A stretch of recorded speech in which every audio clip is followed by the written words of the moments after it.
We're so often told that if we want to have conversations that go for hours and that make people like us, we need to ask more questions. But there's so many other ways of showing interest in people that are just as effective. And sometimes just asking questions isn't enough. In fact, sometimes asking questions can actually make us seem disinterested in people if we don't do some other things as well. And even if you are genuinely interested in what the other person has to say, if you can't show that, then you're not going to have a long conversation and you're not going to connect with people. This is the problem I used to have before I discovered these four things that allow you to show interest in people, not just asking questions. And I'm not perfect, I'm still working on a few of these, but I see that the better I get, the better conversations I have and the more I can connect with people. You see, how much someone thinks we are interested in what they have to say is really determined by how intense our interest is and also how long we show that interest for. And there's 4 habits which can increase the intensity and the duration of your interest, 2 for each. The first habit is showing more facial expression. So everyone shows facial expression, but show more. So I used to have a problem where it was particularly when I was tired, but I wouldn't really react much with my face. So someone would say something that I find really interesting, and I'd be like, oh wait, that's so cool. And one time I actually had someone say, hey Ivor, I can't actually tell how interested you are in what I'm saying because your face always looks the same. And I didn't think I was that bad. I thought I was moving my face a bit, but her saying that actually made me realize that I was a lot less ranged than I thought I was.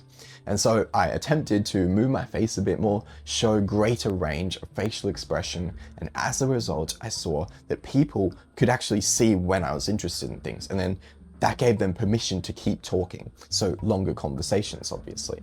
So how I improved this was I just try to be the opposite of a tired person. And you will know if you've gone too far. So it's kind of just pushing a little bit further each time and getting closer and closer to, I guess, the Goldilocks zone.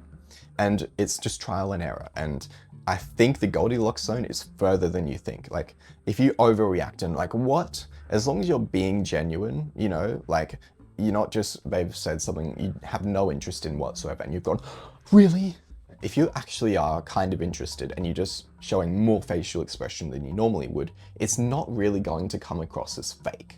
A lot of the time we attach our identity to like, oh, I smile like this, and smiling like this seems fake.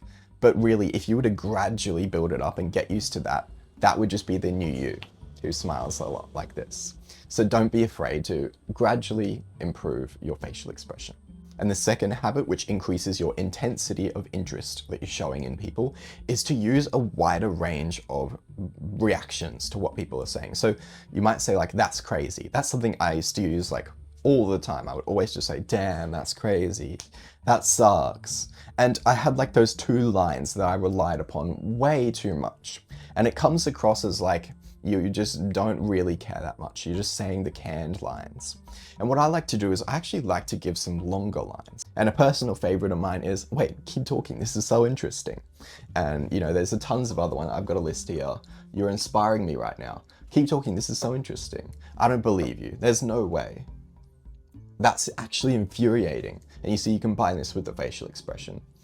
And you're dealing with this much better than I would. And more than just this sucks and that's crazy.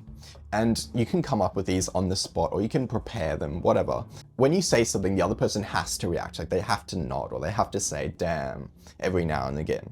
So if you're just doing that, it's kind of like you're not listening. Whereas if you kind of go beyond what you have to do and you say, wait, really? That's so crazy, tell me more.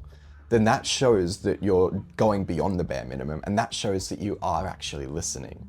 And particularly when you combine this with the facial expression, it's kind of like the facial expression causes you to do more of this, and doing this causes you to show more facial expression. So they work together. So you may notice that neither of these 2 are asking questions. And if you were to just ask questions but not do these, it might look something like this. Oh, really? Wait, no way, that's crazy. That sucks that happened. You should tell me more about that. It's like you're not even there. You don't care. You're just a million miles away, but they're talking to you and you have to respond. It seemed, if someone said that to me, I would just be like, yeah, this person doesn't want to talk to me, and I'd stop talking to them. Especially if someone's like a little bit like unconfident, they're not going to talk to you because they're going to assume that you don't want to talk to them and they don't want to bother you.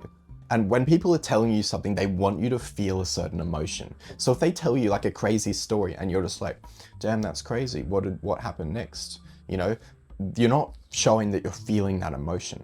It's kind of like when you show your parents a meme and you're like, hey, look at this. And then they start like asking you questions about it instead of like just laughing. It's annoying. It's like, well, I'm not going to keep showing you memes, you know? That being said, questions do have a place. So it's not like don't ask questions at all. Do ask them, but don't forget to do these other things. Otherwise, you're signaling that you don't care about what they're saying.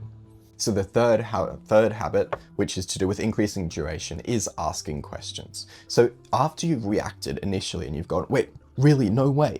That's insane. I can't believe that happened to you. That sucks. Or something like that. I don't know. That was a combination of pretty basic ones. You could have gone a bit more out of the box there, but you get the idea. After you've said that, the other person is going to go, oh wow, this person's really interested, and they're going to keep talking. But you can't keep doing that. If you want to increase the duration of interest now, after this, you need to start asking questions. And if you were to just do that initial reaction, go, wow, and then just stop talking and stop responding and just keep going, oh wow, the other person is going to think that you don't really care. So after the initial bit, you need to start asking questions, or you need to do the next step, which is giving opinions. And the longer you can keep this going and staying on one topic, the more interest you'll show. And also, you're just having a longer conversation now. So the other person's going to like you more, and you're going to talk for longer. You're going to connect more. And a mindset that I find really helpful to ask more questions is to remember that you're in a conversation. The other person is trying to have a conversation with you. They're not trying to tell you something. And on top of that, whenever people do tell you something, you're trying to build a picture. You're not just trying to accept the information they've given you, and remember that.